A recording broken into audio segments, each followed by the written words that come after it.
Ch1. So, as we have seen, whatever view we may take, whatever theory or explanation maybe we may give, but three things are very evident. One is that there is an indeterminable which we don't understand. Simply, it's a way of saying, I don't know what is there at the origin of things.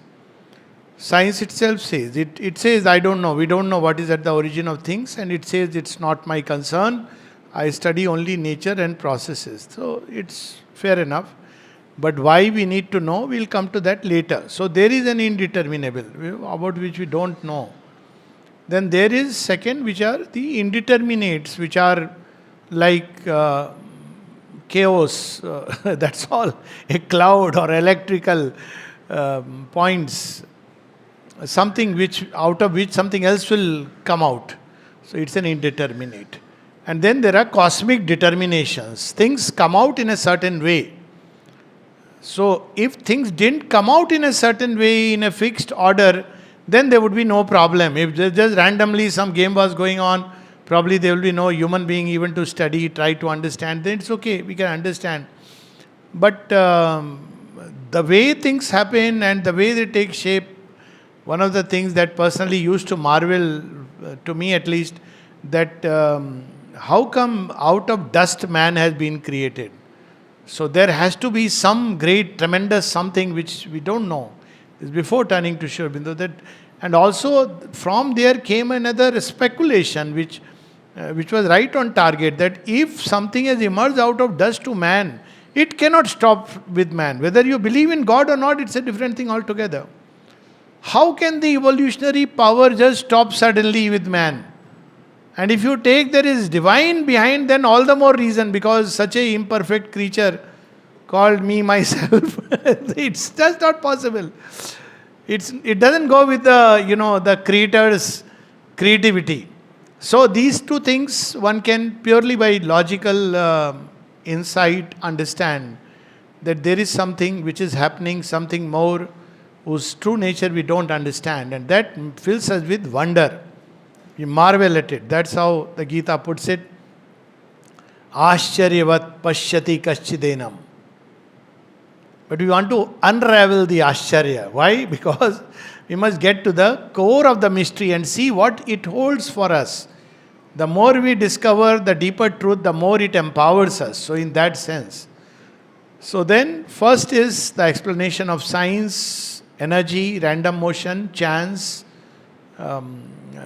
Accident comes as part of the randomness, and necessity. All this Sri Aurobindo has discussed, exhausted. Space, time, beyond it, so all this he has exhausted. So it doesn't really explain. And actually it doesn't explain. Even if we really look at it logically, purely logically, it doesn't explain. So what is the other proposition? Now he comes to, okay. So you see, this is important, because otherwise your own mind keeps interfering with. So there is the story of Socrates who has gone out on a trip or a tour. And there is the temple of Delphi, where the priestess would suddenly get into that, what is called in India, Mata Rani Ajana. So one particular day when she will be possessed by the goddess, and she will make prophecies, she will make some declarations, some pronouncements, and they were taken as truth by the Greeks. So and one day they put a question to this priestess when she is in that ecstasy. Okay, who is the wisest man amongst us? And the goddess says Socrates. Now goddess cannot be refuted. So people take it that, okay, Socrates, but now they want to celebrate. Interviews are lined up, CNN, BBC, our own channels. All of them are lined up. Everybody wants to give Socrates a certain, my Socrates, right-winger, my Socrates, left-wing Socrates, my Socrates, this party, that party. So everybody is waiting. Socrates is moving around, then he comes and he is a grand reception, everybody waiting for him with garland. What has happened? No, we have an interview, right, from the president, everybody is called you are going to get a, medal. What happened? goddess has declared you are the wisest man. Socrates said, this is impossible. This goddess cannot be wrong. So he goes all around and asks all the wise men in Greece. So he asks a physicist, topmost Nobel laureate physicist, and he keeps asking questions. Further. At the end, the physicists get very annoyed. He says, I don't know. Like, when people cannot answer question of children, they have only two things. They will normally say, you are asking too many questions, sit down. I used to get that beating. Too many questions, this fellow. 7-year-old, why are you bringing him here? He is asking too many questions. So sit down. Okay, fine. Elderly person can scold you. The second way, if they are honest, they will say, I really don't know, I will find out, consult and come back to you. Such teachers are very few. Of course, if you have the intuitive knowledge open, then there is no problem. But these are the two things. So he goes and asks. At the end, everybody gets annoyed. Or they say, I don't know. So, after all this exploration, Socrates comes back. Say, now I know why she has declared that I am the wisest man in Greece. So people ask, yes, please tell me. He says, actually nobody knows anything. But at least I know that I don't know. So, it's so true. Humility is the first step towards knowledge. You cannot convert a professor who believes that he knows. And especially people who have read Vedanta and this and that literature, they will keep saying, they ask sometimes, which school of Vedanta Sri Aurobindo belongs. So I have to tell them, Sri Aurobindo is not in school anymore. He has gone to college and postgraduate level. Don't try to fit him into your school of Vedanta. So, they're not happy actually, because there is this, how can there be anything beyond it? Maya is the ultimate, and this is a disease with which even mystics get. See, mystics will end up telling nothing, nothingness. So you ask them, what does it mean? I have asked this question even to Buddhists, that there is anatmavad. They misunderstood Buddha. So with all due apology, that's not what he meant, but that's how it is understood. There is no individual self. So I ask them, then why are you asking us to do yoga or whatever, be right, be good? After death, karma will come, but that energy will pass to somebody X, Y, Z, not to me as I understand myself. That's okay. It will go somewhere, it will affect. How does it matter? Because anyways, there is no self at the beginning. That's not what Buddha meant, but nevertheless, that's how it is understood. And when you ask that, the probe ends. Now, so if that not be the case, so what is the other possibility? So Sri Aurobindo says, then there is the other possibility, and which is so simple and logical. He says the other possibility is that there is somehow, somewhere within, an involved consciousness and will. The kind of knowledge and will which is bringing out, determining things. And then he raises the objections that one would hear. So what does it mean basically? That it's not just random selection that out of genes when a body is formed and suddenly one becomes Shakespeare or climbs beyond the heights, writes Meghadutam. So he says there is a possibility of, there is a consciousness and will operating behind, which is using this instrumentality of nature or machinery to express itself. We can take number of examples. Say somebody is typing out on the computer. So computer can bring out any number of anything. Now AI also can bring out even more things. But so far at least, AI will bring out what is fed into it. And I'll tell you, you want to play around with AI, one of the very interesting things. In Savitri, you have he and she word used. And it's so logical, it's differently used. If he writes about earth, she means earth. If he writes about he, and at the beginning of passage you see man, still a child in nature's mighty hands, in the succession of the moment lives, to a changing present is his narrow right. So this his is about man, evidently. But elsewhere he will write, All this wild world is only he and she. Now he is about the supreme. It's very logical actually. But AI is not logical. So what happens if you feed he and she? It will give a very nice, explanation, philosophy, and say he actually refers to the Purusha and she refers to Prakriti. No. Don't confuse the already confused moments. I take these examples because I want to have an excuse to, some lines from Savitri to come up. But this is how it is. He and she. So many places. Because there is somebody who has fed it out of many possibilities. This possibility has been fed. So that's why now that AI has become a tool, we have to, because otherwise it becomes a tool for spreading so much disinformation. So one has to use. This is the new Brahmastra which has come up. So one has to master it. Otherwise, that's how it is. Whether it should have come or not, it has a lot of flip side, but that apart.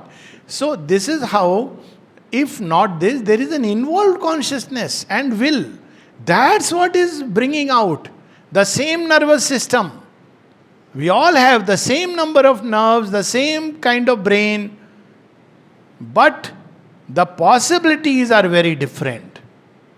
So there is a consciousness and a will behind, which is, the word he uses is manifesting itself. So this is the explanation he comes. There is something involved, which is manifesting. So the question is, but we can't see it, know it. Well, logically yes, because that is greater. A computer cannot know a man, but man can know the computer. Very simple.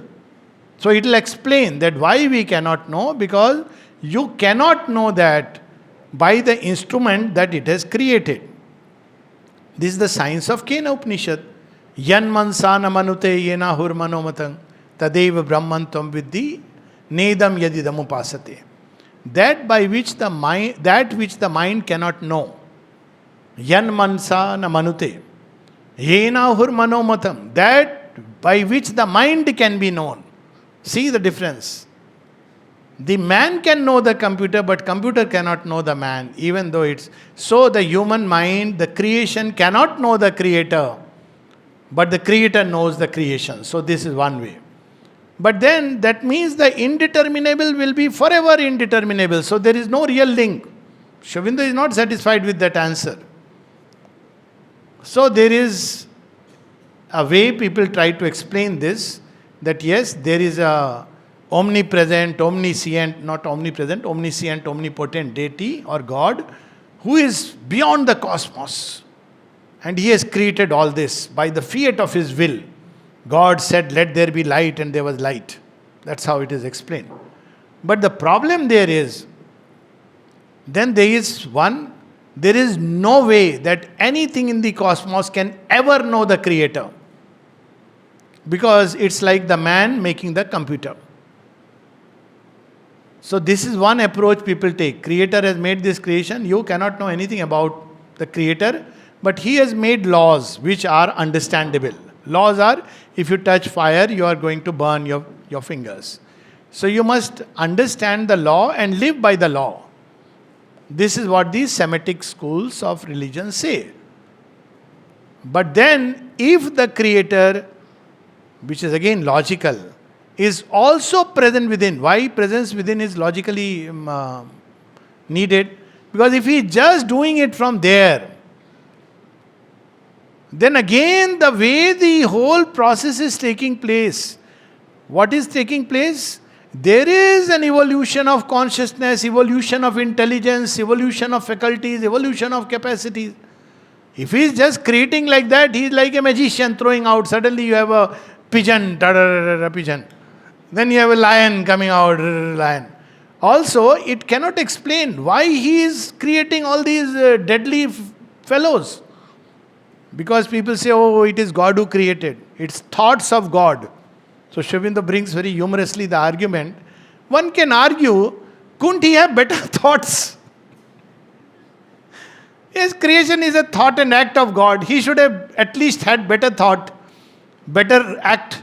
Because he has created all these things, even opposing him, and things which are really from our immediate perspective ugly, terrible. To pass it on to creator is almost, sometimes an atheist is in a better position. He is at least not blaming the creator. God has created everything. He is sitting out there. He created. And then there is another explanation. He created man and man created sin. Oh. So man also says, you created me the way I am. How can you charge me suddenly that, you are the fellow who has created problems? So there are many things the extra cosmic creator doesn't explain. So if we say there is an immanent, the creator is not just beyond. He has to be beyond, because indeterminable means by its very nature something which is absolute in freedom. That's what we observe at the... But if he is also present within creation, immanent, then one can understand that it is pushing through these structures and forms to express himself. We can take that example that when in India earlier, when children were born, like what kind of temperament he has. So they used to keep, a dagger, not a real dagger, but something like that, and the ink pot and book. So what does the child pick up? So based on that there is some probably inherent tendency. But that doesn't mean he will straight away pick up the ink pot and start writing. In all likelihood, he spill it over. So whatever be the truth behind the practice, but it means there is something which is waiting to emerge. Like the possibility of a tree is involved in the seed. That's what it means. So the possibility of this enormous creation and its variety is involved. So there is a consciousness and will which is emerging through the forms and the structures. Meaning thereby, though it's the same brain, but there is some probably little tweaking taking place that the same wiring is conveying 100-watt bulb or 0-watt bulb, or it can be used in this way to run a fan and so on and so forth. So this is the second possibility. And but in either case, the mind of man cannot know. In the first case, it cannot know. But in the second case, the beauty is if there is an involved consciousness and will which is manifesting itself, then it is possible that the human mind may reach a point where it begins to become one with the manifesting power. It becomes the mind of God. Then there is a possibility that one can understand the place. See, it's so logical. That's what we see in the Indian thought. That Sohamasmi, the divine is not only beyond, but the divine is also within us. So if he is within us, then it's possible that through a process of evolution, because it is manifesting, so a time will come when one can look back and understand, because it has manifested its ultimate possibility. So that is the logic which runs in this second possibility. That's what we'll read. Page 316. This opens the way for other explanations which make consciousness the creator of this world out of an apparent original inconscience. So all this he will explain everything, that where did inconscious come from, all this. A mind, a will, seems to have imagined and organized the universe. All these things we see around us are then the thoughts of an extra cosmic divinity, a being with an omnipotent and omniscient mind and will. So this is one possibility. And then he takes up. So here again, the fact that the divinity is invisible to us, undiscoverable by our mind and senses, offers no difficulty, since self-evidence or direct sign of an extra cosmic creator could not be expected in a cosmos which is void of his presence. It's just not possible. So he has created and things are happening. So we can solve the riddle by saying, well, obviously I cannot see because, well, he is beyond the cosmos, so I cannot see. I cannot hear his voice. I cannot understand. That's what happened in Christian mysticism. That if somebody said, I have heard the voice of God, see, Joan of Arc was actually burnt because you're not supposed to hear the voice of God. Why? Because Creator is extra cosmic. See how these things come. God is there and He lit up light and then everything is happening. You can live according to the law and you can find a seat in heaven. Same thing in Islam. But you can't imagine, it's blasphemy that you can become one with the Creator. You can know about the Creator. It's impossible.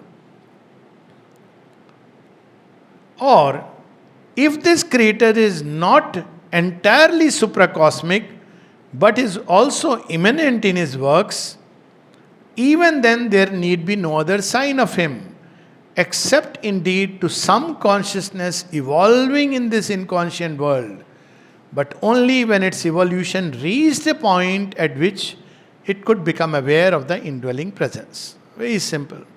That's why they say if you want to understand God, you have to grow in consciousness. We have been hearing this as children. When we, what do Mama and Papa say at their last Brahmastra? They'll say, you will understand when you become a mom. Now the child is waiting when I'll become a mom. But sure enough, when she becomes a mom, nowadays many are opting out. No, we are not interested in becoming a mom, which is nice. I'm not saying anything wrong with it. But when she becomes a mom, she says, now I understand. I used to think it's so easy. So the same thing God tells us, that I need not explain myself, you won't understand. But one day when you become one with me, that's my original plan, you will understand. Then everything will become self-evident. That's what the supramental is expected to do. Till then, we have to wait and take the journey. But if we take the idea of extra cosmic creator, there is no way. Then we have to only get out of creation. One difficulty remains. It is the arbitrary nature of the creation, the incomprehensibility of its purpose, the crude meaninglessness of its law of unnecessary ignorance, strife and suffering, its ending without a denouement or issue. What is this? Why did you create this? Agreed, you are omnipotent, omniscient. But of all the things to create this? So then the answer given is a play. He says, a play? But why this stamp of so many undivine elements and characters in the play of one whose nature must be supposed to be divine? Why have you created all these creatures in this play? Play should be nice. Both sides, nice themes. Sometimes some movies reveal such truths. But we'll not talk about it. But one of the movie is Ghumar. There is this girl who wants to become cricketer. She doesn't have a hand, it's been chopped off, but she's excellent spinner, left arm spinner. And how she is ultimately accepted and how she learns, she participates, and it's amazing story. So if you look at the end of the story, it's very amazing. So in the end, there are, 2 runs to be made and 1 ball left. And all wickets are down. Normally this girl never goes to play because she is one-handed. She can only spin. So they have declared. And everybody is very unhappy. And the team manager says, of India, of course, has to be. So he says, so much I tried. At the end, it is only luck. Then suddenly they see this girl is walking padded into the court. Then they all say, this is so miserable to see this. So there is a dialogue which Amitabh Bachchan gives. He says, no, it is so invigorating to see this. The fact that she is going to bat, see, now it doesn't matter. It's no more about the runs. It's about this girl going and standing and facing. And sure enough, she does the unthinkable.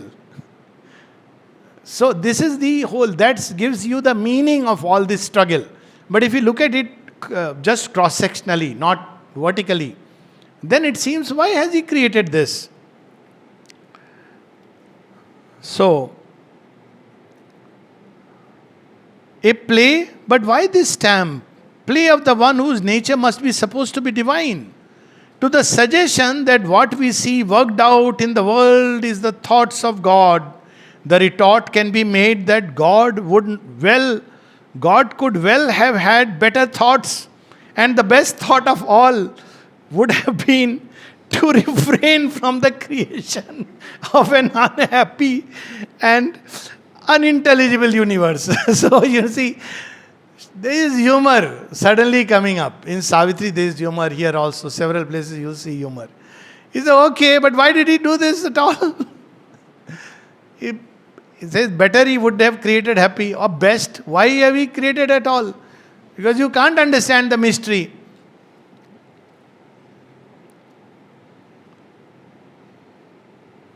Okay. On that hypothesis, there must be, behind the action of the material energy, a secret involved consciousness, cosmic, infinite, building up through the action of that frontal energy in its means of an evolutionary manifestation. So, this is the second hypothesis. He has exhausted that other one. That there is an involved consciousness and will which we cannot see or understand by the mind, but it is building up things in an evolutionary manner. And that's happening. That's something self-evidence. A creation out of itself in the boundless finite of the material universe. The apparent inconscience of the material energy would be an indispensable condition for the structure of the material world substance in which this consciousness intends to involve itself, so that it may grow by evolution. So this is the play. So what is the play? Hide and seek. This is the name of the play of God.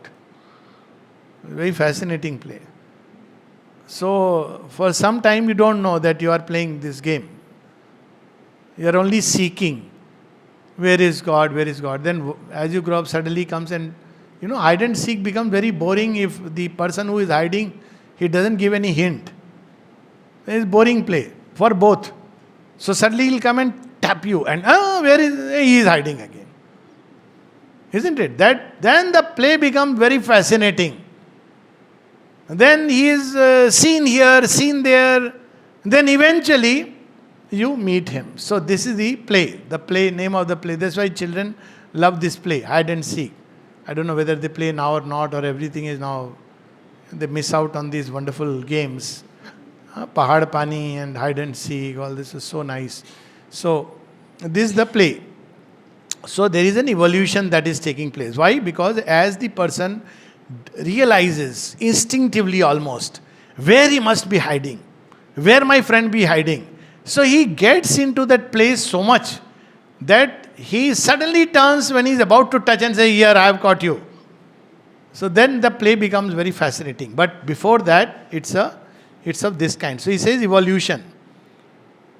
If there is such a creation by the infinite out of itself, it must be the manifestation in a material disguise of truths or powers of its own being. The forms or vehicles of these truths or powers would be the basic, general, or fundamental determinates we see in nature. So we can take it like a writer, or a playwright, or a director, a movie director, who is to write a theme. What are those themes? They are all inside. All the characters are in the heart of Vyasa. The best, the worst, and everything. That's how you cannot conceive without that. And he has to bring them out. So he brings out, what is the indeterminate here? The indeterminable is Vyasa. The characters don't know that we are just characters. And indeterminate, the general indeterminate is the paper and the pen. And he is writing. He writes Mahabharata, which is going to place him on pedestal. But there is something else which is hidden inside him. So Narad is moving around. So Narad Muni says, I know why you are so unhappy. He says, please tell me, because it's true that I have written such a fascinating scripture, it's being nominated for the, not Nobel Prize, you'll never get good literature Nobel Prize. So, but some prize. It's being nominated, the highest prize. But I'm not feeling it's people are saying it's the bestseller. But there's something inside me which wants to take shape. And I says, don't you know that something? What have you done in your Mahabharata? How have you described Krishna? He says, I described him in one word, aparimey. You see, immeasurable, indeterminable. He says, so, now you have left a secret in Mahabharata, the secret of Krishna.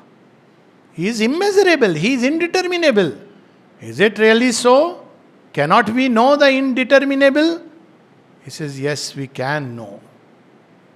By becoming one with him, we can know. So, write about Krishna. So that's the birth of the Bhagavad, Srimad Bhagavatam Puran. Because there is something which is left. So again, same, indeterminate. Now he has written all about Krishna. But something is still missing. The last mystery of creation, as he said, Krishna's play. But what is this play? So, now Vyas has to be replaced by his upgraded version. And Krishna himself has to come and fuse with Vyas. So that becomes Sri Aurobindo.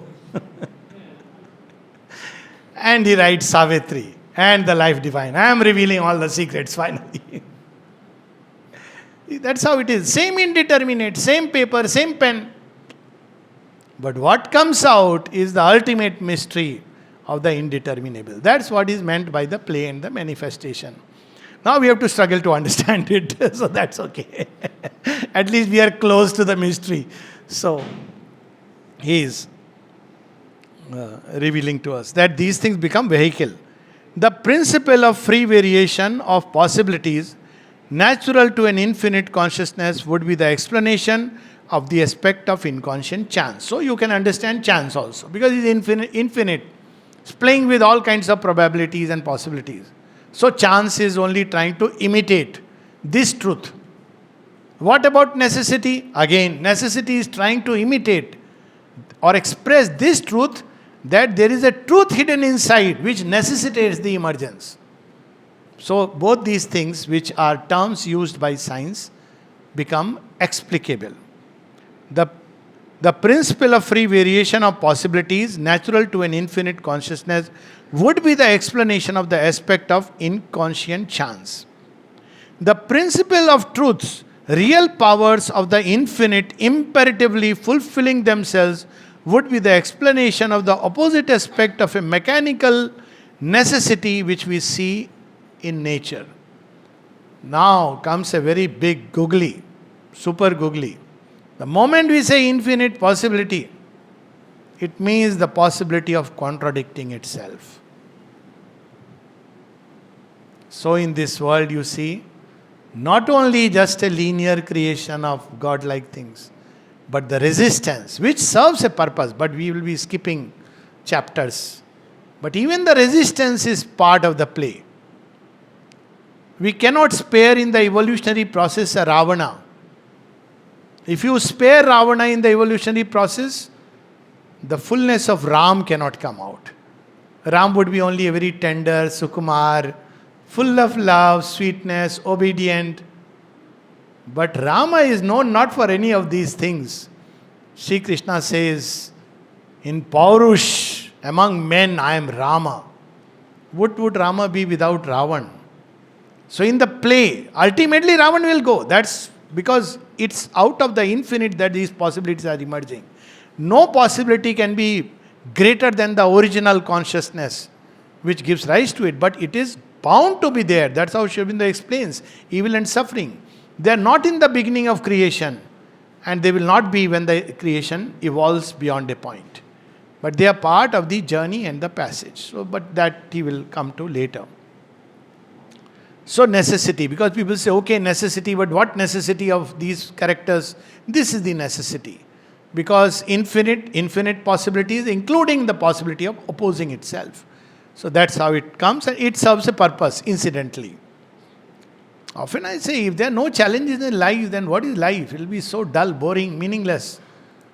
Actually, at the end of the day, there is nothing you can really tell as a story to your grandchildren or whatever. You'll say, I was born in a rich family, then I had a lot of money I inherited. So I joined the same company, then my assets increased. Now I'm passing on to you. I'm full of diabetes, hypertension. Will this story have any meaning? What a dull, boring story.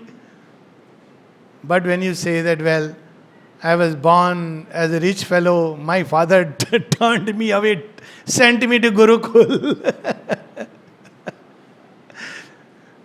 where I had to learn, that's how you see Rama's story. Vanvas, all these things. My father, because he heard a lady's argument, he cast me away. But that's what creates me, builds me. That makes my story interesting. So this is the beauty of the story, that this opposition is part of the play. So then he says that, well, all the unexplained processes of nature would find their meaning and their place in this hypothesis. He's using the word hypothesis because he'll tell us, which we'll read tomorrow, how to verify this hypothesis. But right now, science says one hypothesis which logically is not tenable. This is a hypothesis which is logically tenable, but still a hypothesis unless you prove it. If this hypothesis proved to be tenable, energy seems to create substance, but in reality, as existence is inherent in consciousness force, so also substance would be inherent in energy, the energy a manifestation of the force, substance a manifestation of the secret existence. So that's what Satchidanand is involved. So with the play of energy, that existence brings out existences. That delight brings out innumerable forms of delight. And that consciousness brings out innumerable aspects of knowledge. And that force brings out innumerable aspects of force. So, the growth of the tree out of the seed would be accounted for, like all other similar phenomenon, by the indwelling presence of what we have called the real idea, the infinite self-perception of the significant form, the living body of its power of existence that has to emerge from its own self-compression in energy substance, would be carried internally in the form of the seed, carried in the occult consciousness involved in that form, and would naturally evolve out of it. Long sentence, but very simple to understand. Simple to understand is, we are children of the mother and Sri Aurobindo. Now the moment I start living with this truth, as such, this whole creation carries the divine within itself. However hopeless the situation may be, this is bound to emerge. So to start with, Alice in Wonderland, Dodo, who came first? He says everybody came first, everybody has run the race. End of the story. There are no comparisons. So this gives hope, supreme hope. Then the second, if we start with this, that's why idea and faith, Sri Aurobindo says, whatever the mind, idea begins to dwell upon, whatever the faith of man and the idea that the mind dwells upon, that he will become. So it opens doors to interventions. What intervention? If you keep telling a person, you are Gadha, Papu, you will end up doing Papu-ish things. Because everybody is confirmed. Anyways, people say, I am a Papu. So you'll be Papu. But if you say Papu, you know what? Everybody has hope, all said and done. One day in some life, maybe you'll realize. So we should always show the beautiful side when we meet, interact. If we keep saying that somebody is foolish, idiot, useless, then we are reinforcing the ignorance. But if we keep saying no, and that's what mother says, my child, I always look upward towards beauty, light and truth. And at one place she says, if the divine were to see even for a one moment this world as human beings see it, it would collapse. It would look hopeless. But why does the divine tolerate us if we take that word? Because he knows it is he who has become this. It is He who is hidden inside. It is He who is impelling us. So you go and tell Him that, Lord, are you sure I am the right candidate? What will He say? I have picked you up. Isn't that enough? Let us of Sri Aurobindo to that extent. When people said unfitness, if you have got the call, He knows. He will not make a mistake. People will say he is a foolish person. See what is he doing in the ashram? He is an idiot, such a sinner. What is he there? But the divine looks at himself in the creation. There is a beautiful line from Tulsidas Ramcharitmanas. He says, Ramaso Swami Kusevak Moso. Dekhi Deyaniti Tahi Vitposo. He says, if you look at me, Lord, there is no hope for me. Tulsidas is saying. But if you look at yourself, I am full of hope. You are the one who has created this, so you are the one who can change it. What a beautiful thing it is. That's what he's meaning in this long sentence. Okay? We should not get this thing by the English. He's using terms which a philosopher will understand. The same thing Bhakta will say in his own andaz. But this is what it means. That because the divine is hidden in creation, therefore this creation will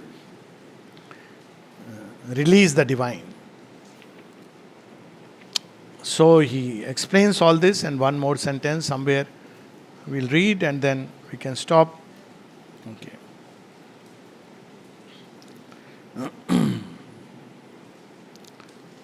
So the capacity, the process of the instrument must to a certain extent reshape the mind. So now there is a link. Consciousness is manifesting through matter, through life, through mind, through further. So now when there is a link, you see there will be an interdependence. In the beginning there will be an interdependence. So if one may be a great possibility of poetry, but if you have a fever, high fever, because the bodily instrument is not letting this consciousness emerge. But there is a point where you can completely become independent of this. See, these are the possibilities which come up automatically. I remember one of my own things before my MD selection exam, I had high fever. So I was reading essays on the Gita. So high fever, tomorrow is exam, but then I slept off or dozed off. And I had a beautiful experience, let alone the experience, but 16 lines of poetry just were flowing. And in that poetry, I was a woman. So at the end of it, when I got well, I said, I want to get those lines, but I could just not get it. So the fever broke through something which was inside the shell. For a moment, the body was... But otherwise, see, there is a dependence on the body in so many ways. So there is an interdependence. In the beginning, the greater is dependent on the lesser. But as we rise on the scale, the lesser becomes dependent on the greater. So this is what he is reminding us.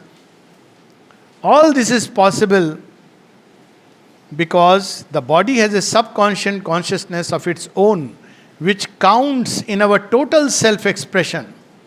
If the computer is not working, if the pen is broken, you may have a great poetry, but you won't be able to write it. If we look at this outer instrumentation only, we can conclude that body determines mind. But this is only a minor truth, and the major truth is that mind determines body.